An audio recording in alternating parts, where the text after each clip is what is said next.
optimistis Anda melihat sektor konsumsi ini bisa menjadi salah satu penopang, terutama jelang pemilu 2024 nanti? Nah ini yang selalu menarik memang terutama kalau kita lihat konsumsi dari kelas menengah bawah. Jadi kita tidak bisa sembunyikan bahwa pada saat pemilu itu banyak yang bagi-bagi uang kan, dan bagi-bagi bansos ya. Kita sudah baik itu dalam berupa uang maupun bansos, dan saya pikir masyarakat di bawah akan mendapatkan benefit dari situ ya. Jadi baik itu sembako maupun kaos dan yang lainnya. Demikian juga tentu para penyanyi hiburan ya. Jadi karena pada saat kampanye akan ada acara sebelum pidato-pidato politik, tentu akan ada acara dangdut, acara ini, acara itu. Itu menyebabkan terjadi kemeriahan. Jadi kita harus melihat bahwa pemilu itu adalah satu kemeriahan yang harus disyukuri gitu loh. Itu yang saya katakan tadi, kalau itu terjadi secara reguler dan berlangsung dengan baik, mestinya itu bagus sekali buat terutama kelas menengah ke bawah. Sementara kelas menengah atas atau kelas atas yang saya katakan tadi, mereka mungkin akan tetap membelanjakan cukup signifikan untuk bepergian, pergi ke Bali atau ke tempat-tempat wisata. Harapan kita begitu, mereka belanja uang mereka di dalam negeri, ya, kurangilah mungkin bepergian ke luar negeri. Itu yang mungkin diharapkan. Baik, dan untuk di 2024 nanti kira-kira sektor apa selain konsumsi yang mungkin akan menjadi penopang terbesar pertumbuhan ekonomi Indonesia? Memang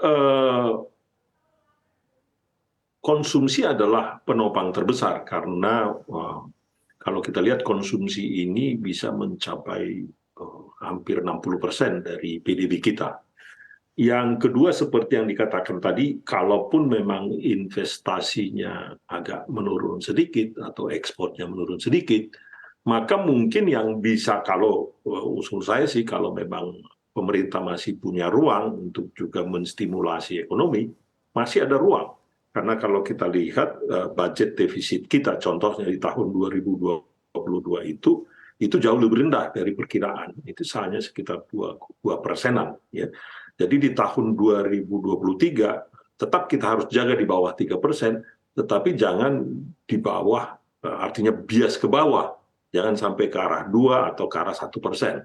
Jadi masih mungkin pemerintah untuk melakukan sedikit stimulasi ke arah 2,7-2,8% dari sisi defisitnya, sehingga ada ruang sekitar 1%-an untuk mendorong 1% dari PDB yang dibelanjakan pemerintah, mendorong ekonomi dengan menstimulasi sektor-sektor yang padat kerja, ya. Dan itulah saya pikir yang diharapkan nanti menjadi pemerintah bisa melakukan ini dalam situasi soft, atau artinya permintaan luar negeri yang melemah, atau kalaupun nanti investasi yang sedikit melemah.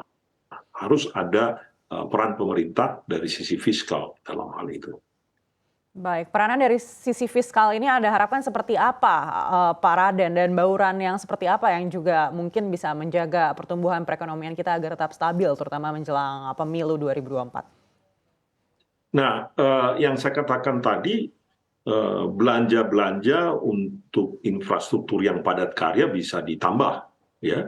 Demikian juga untuk dana-dana untuk pedesaan, karena dampak daripada belanja pemerintah kepada padat karya, kemudian juga kepada pedesaan, itu akan sangat signifikan dampaknya kepada kelompok menengah bawah.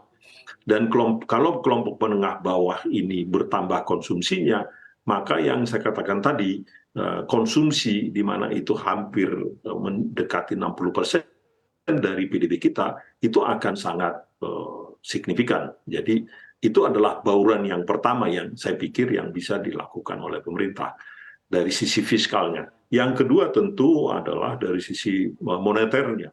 Dari sisi moneter, kalau saya lihat sekarang ini, ruang daripada Bank Indonesia untuk mencoba mengurangi beban, ya, perbankan seperti yang dikatakan tadi dari rumah tangga melalui penurunan suku bunga, saya pikir terbuka ruang itu.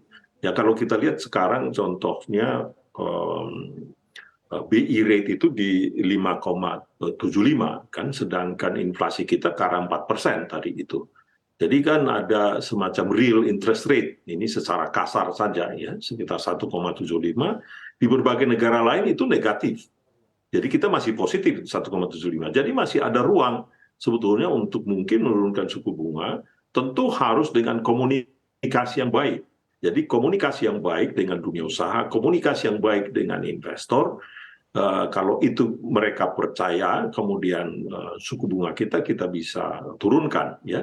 Dan juga kalau kita bisa melihat juga data-data yang dikeluarkan oleh IMF, contohnya atau World Bank, proyeksi terhadap PDB kita dalam 3 tahun ke depan itu masih solid di sekitar 5%. Kemudian inflasi juga diperkirakan masih turun oleh IMF ini. Saya ambil data dari IMF supaya kita lebih independen melihatnya. Sementara current account kita, neraca berjalan kita itu paling miss itu current account-nya negatif 1%. Itu jauh di bawah negatif 3%. Itu current account deficit biasanya kalau dia mendekati 3% atau dia menjadi sumber ketidakstabilan. Demikian juga yang saya katakan tadi, budget defisit kita itu di bawah 3%. Jadi kalau kita lihat 4 indikator utama yang diproyeksikan oleh IMF itu PDB, inflasi, current account atau neraca berjalan, dan juga budget defisit kita, sebetulnya posisi kita untuk minimum 3 tahun ke depan yang saya katakan tadi cukup solid.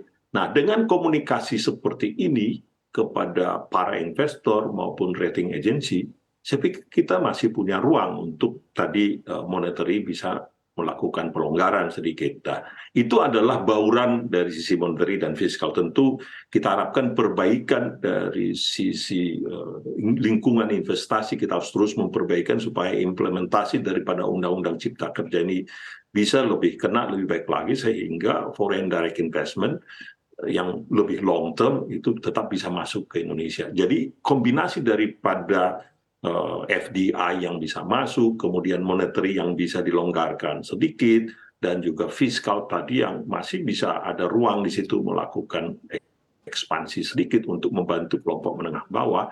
Saya pikir itu adalah bauran bauran policy kebijakan yang bisa dilakukan bahkan sampai 2-3 tahun ke depan.